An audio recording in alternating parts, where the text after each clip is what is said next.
মহানদীতে এই রকম pedal boat করে ঘুরে বেড়ানো, ওপরে হ্যাঙ্গিং ব্রিজ, কি যে মানে সুন্দর না, ওফ পুরো একদম মুগ্ধ। তো আমরা যাচ্ছি ধবলেশ্বর টেম্পল বা ধবলেশ্বর মন্দির, উড়িষ্যার কটক শহরের কাছাকাছি। তো গাড়ি পার্কিং জোনে রেখে আমরা এবার পুজো দেওয়ার জন্য জিনিসপত্র কিনে নিচ্ছি, কিনে তারপর আমরা হেঁটে হেঁটে যাব ওই ধবলেশ্বর মন্দিরে।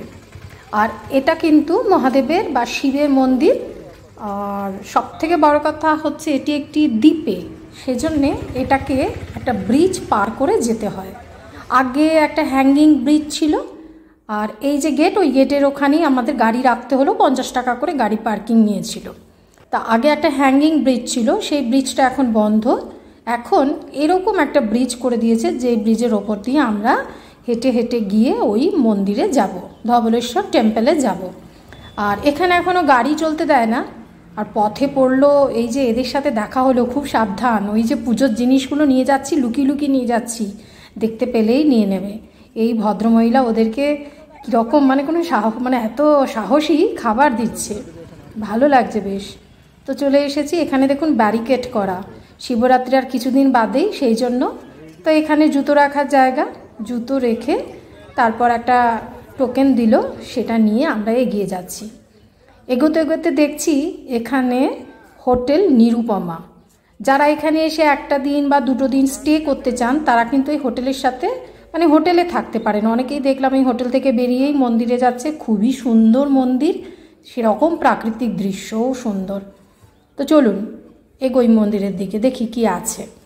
ভীষণ এক্সাইটেড, এত সুন্দর সুন্দর মন্দির দেখছি না।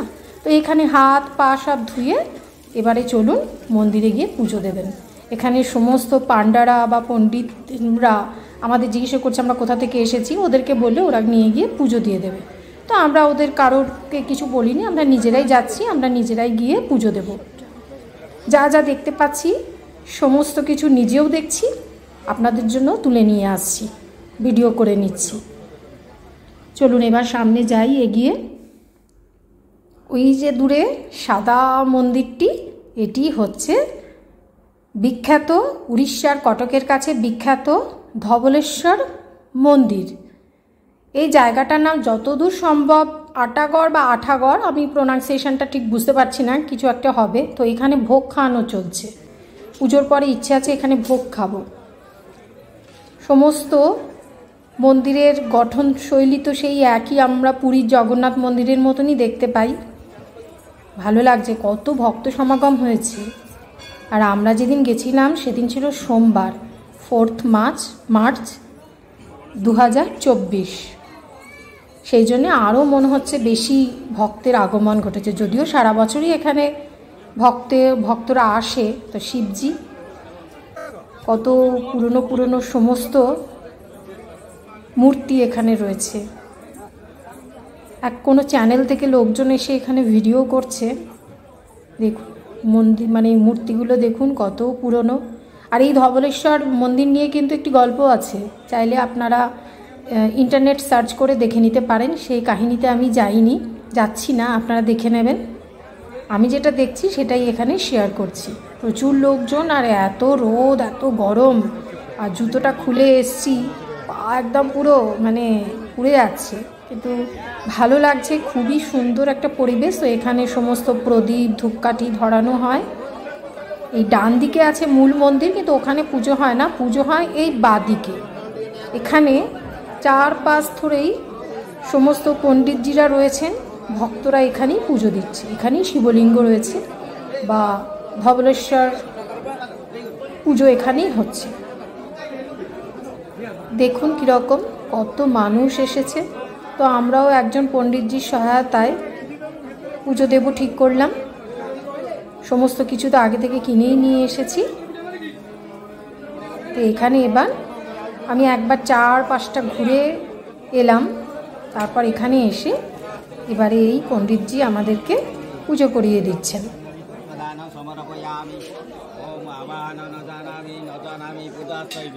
न जानामि क्षमसे धवलेश्वर पापो पापकर्मा पापो पापसम्भव राहिमत्व पार्वतीनाथ सर्वभावरे प्रभु धवलेश्वर महादेव भगवान् परमनवन् नगरं ग्रहिष्ठवान् कण्डनकरं समर्पयामि। ओम नमः शिवाय धवलेश्वराय नमः नमः। नयम्बक सदामयी सुगन्धि पुष्टिवर्धन गुरुवारो च बन्धनानो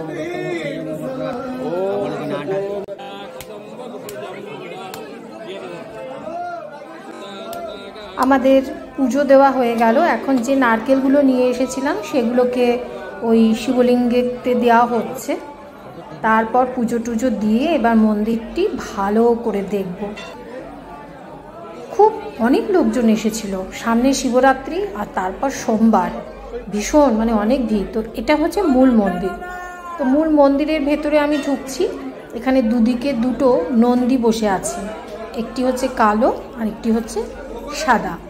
তো ভেতরে ঢুকে আর কি দেখবো। এবার সমস্ত ভাষাগুলো কিন্তু দেখুন উড়িষ্যার তো মানে স্থানীয় ভাষা, ওড়িশি ভাষা। তো আমি খুব একটা পড়তেও পারি না, খুব একটা কি একদমই পড়তে পারি না। এখানেও রয়েছে কিছু মূর্তি, এখানেও এটাও আমি দেখলাম, ক্যামেরাবন্দি করলাম আপনাদের জন্য। অনেক প্রাচীন মন্দির। এই মন্দির নিয়ে অনেক পৌরাণিক কাহিনী আছে, চাইলে ইন্টারনেট সার্চ করে নেবেন। তো বললাম চলো আগে ভেতরে ঢুকে আর কি দেখে আসি কি আছে। তো ভেতরে ঢুকে দেখছি এখানে হয়তো লেখা আছে, কিন্তু আমি তো সেটা জানি না, আমি ভিডিও করছিলাম। এখানে হয়তো ভিডিও করা নিষেধ। তো এই যে সামনে ছেলে দুটো দাঁড়িয়ে রয়েছে, ওরা আমাকে বললো যে এখানে ভিডিও করবেন না, ভিডিও করা নিষেধ। তো আমি সঙ্গে সঙ্গে ভিডিও বন্ধ করে দিলাম, যেহেতু আমি পড়তে পারছিলাম না।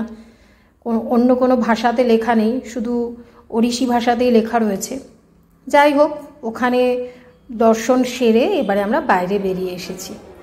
প্রচণ্ড রোদ, কিন্তু ভালো লাগছে খুব। একটা মন্দিরে গেলে না একটা পজিটিভ এনার্জি পাওয়া যায়। আর এত ভক্ত সমাগম, প্রত্যেকে পুজো দিচ্ছে, বেশ ভালো লাগছে। ধূপ ধুনোর গন্ধ, মন্ত্রোচ্চারণ, উফ কী যে এক পরিবেশ। তারপর এখানে সিঁড়ি দিয়ে এক অপূর্ব সৌন্দর্য। ওই যে দেখুন মহানদী, উড়িষ্যার বিখ্যাত মহানদী, এটা তো আমাকে ভীষণ আকর্ষণ করছে।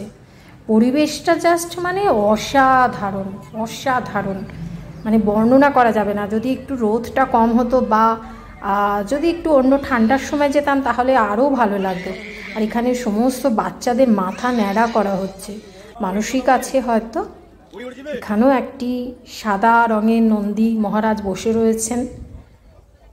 অপূর্ব সুন্দর মানে আর কি প্রাকৃতিক সৌন্দর্য। আর ওই সেই হ্যাঙ্গিং ব্রিজ, আগে এই ব্রিজটা দিয়েই নাকি এই মন্দিরে আসতে হতো, এখন এটাকে আর মানে ইউজ করা হয় না, এটা বন্ধ।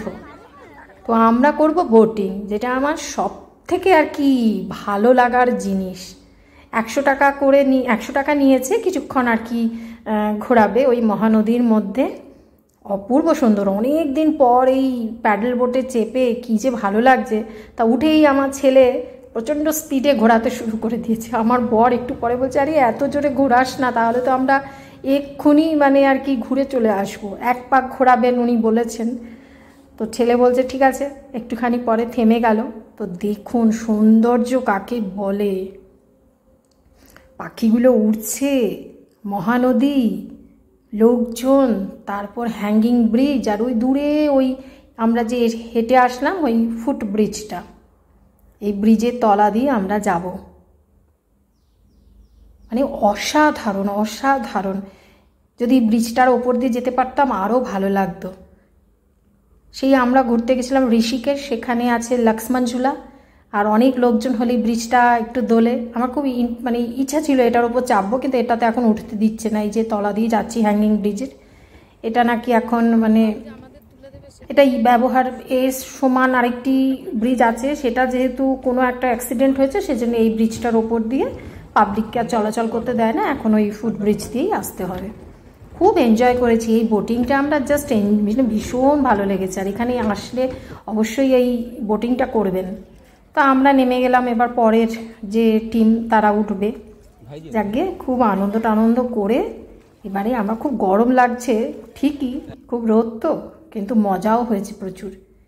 এখানে অনেক মাছ আছে ছোট ছোট, দেখুন এই দেখুন কত মাছ, অনেক ছোট ছোট। এবারে যাচ্ছি, এগিয়ে যাচ্ছি আবার ওই মন্দিরের ভেতর দিয়েই বাড়ির পথ ধরবো আর কি। আমরা প্রায় ওখানে গেছিলাম সকাল, তখন 9টা এরকম হবে, 9টা না, ওই 8:30 এরকম সময় হবে। আর ঘুরে টুরে 12টার মধ্যে আমাদের ঘোরা হয়ে গেছে। যতটা পারছি স্মৃতিকে নিয়ে যাচ্ছি। আর এখানে এই ভদ্রমহিলা যাওয়ার সময় বলেছিল উনি দই দিয়ে শরবত বানিয়ে দিচ্ছেন, লঙ্কা, তারপর কাঁচা পেঁয়াজ এসব দিয়ে একটা শরবত বানিয়ে দিয়েছে, যেটা একদম অমৃত লাগলো খেতে। 20 টাকা করে গ্লাস নিল। এখানে ভোগ খাওয়ানো হচ্ছে ঠিকই 100 টাকা করে, কিন্তু এত গরম লাগছে না, মনে হচ্ছে লিকুইড খাই, সেজন্য আর ভোগ আর আমরা এই দিনকে খেলাম না, পরে খাবো। তো এখান থেকে এই দোকান থেকে এসে আমরা লস্যি, তারপর ওআরএস এসব খেয়ে কিছু জিনিসপত্র দেখলাম কিনবো বলে, কিন্তু ঠিক কেনার মতন আমার পছন্দ হলো না, এগিয়ে যাচ্ছি। আর এখানে কিন্তু এই ষাঁড়ের খুব আর কি ওরা পুজো টুজো করে, দেখুন খাওয়ানো হচ্ছিল কি সব। এগিয়ে যাচ্ছি। আর ওই ব্যারিকেডগুলো বললামই তো, আগাম শিবরাত্রির জন্যই ব্যবস্থা নিয়ে নিয়েছে, প্রচুর ভিড় হবে শিবরাত্রির দিন 8ই মার্চ। তো আমরা দর্শন সেরে আবার সেই ব্রিজের ওপর দিয়ে যাচ্ছি, শুধু মহানদীকে ভালো করে দেখে তারপর আমরা এখন এগিয়ে যাচ্ছি পার্কিং জোনে। তো বেশ ভালোভাবে পুজো দিয়ে ভালো সময় কাটিয়ে তারপরে আমরা ফিরে যাব। আর এটা হচ্ছে সেই হ্যাঙ্গিং ব্রিজে যাওয়ার রাস্তা, যেটা এখন বন্ধ। একটু ভিডিও করলাম, আপনাদেরকেও দেখালাম।